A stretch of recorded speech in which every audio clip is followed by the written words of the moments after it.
YouTubers and all of my secret squirrely sisters.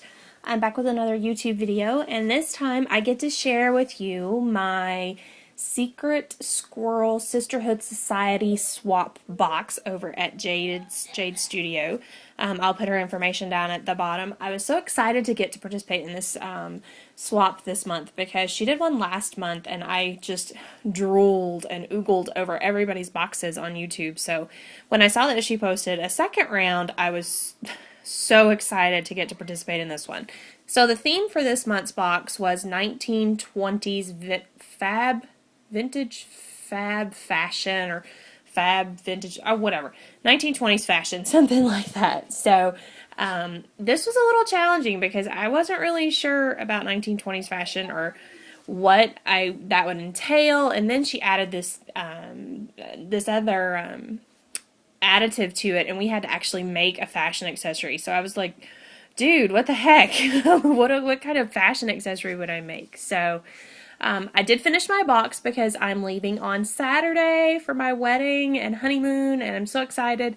So I had to get my box filled and ready to go quickly so that I could get that out to my secret sister for her swap before I left. So I'm going to share with you my box that I made, and I need to shut up because I'm already at a minute and a half. But so here it is. The color theme was jewel tone, so that was another challenge for me because I'm really a earthy tone kind of girl, so adding in jewel tones was a challenge. But anyway, here's my box, and I took my theme from this little vintage lady here. I thought she was just gorgeous.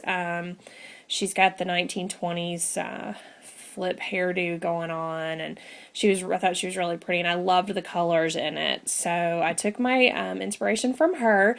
I used some, this is an I Am Roses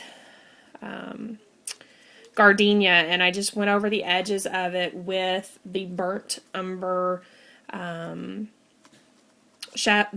mist, and then I spritzed it with some gold tattered angels just to kind of give it some shimmer. And then the rest of these on here, these two are I Am Roses, but the smaller ones are from Wild Orchid Crafts. And then I just repeated the flowers and used some black, and I went over the black flowers. I don't know how well you can tell that, but I went over the black flowers with some gold to give some gold tones there. There's a doily that I put behind her picture, painted that with some gold metallic paint. I just intertwined the black pearls all throughout the side of it, use some flowers, and then these little sprigs. Actually, I got this from Pink Scrapper. I don't know why I never thought to actually twist the stems on our flowers to make little twigs that would stick out, but I actually did on this box, and it turns out really cute. This little thing right here, I don't know how well you can see that, but it's some weird little thing that I got at the Dollar Tree or something. It was white and gold, and I just inked it black, and then I put these feathers on here. They were actually white to begin with too, and you know, it's almost impossible to stain feathers black, so this is supposed to be black, but it kind of came out silver. Used some of the Lindy's Black Orchid mica powders and some ink and various different things to try to get it to stain, and that's what it came up with. Then I just used some bling there, and there's more flowers up in the corner, and then this memories here. This was actually pink, and I painted over that with gold and kind of distressed it a little bit to give it an aged look, and just stuck some bling on the corner of it. And so that's the top of my box. The paper in the background is from the DCWV Linen and Lace collection.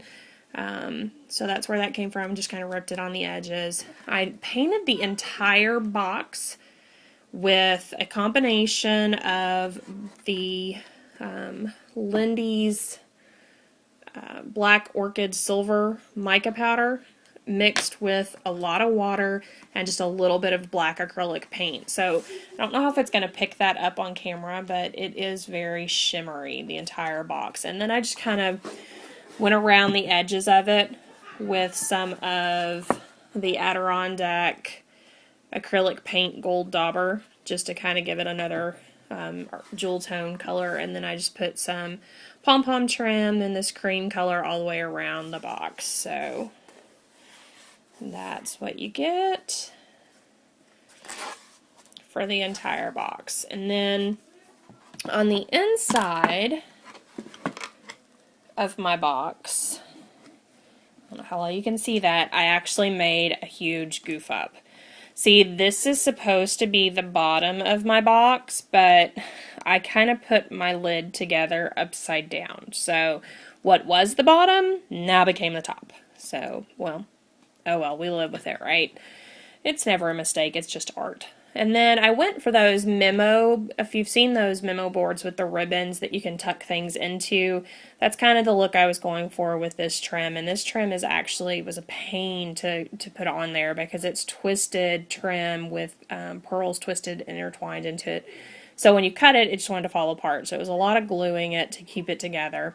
And then I just kind of stuck some roses everywhere that the rope met to kind of hold that down. And this is a piece of lace trim that I added at the top and just some more roses.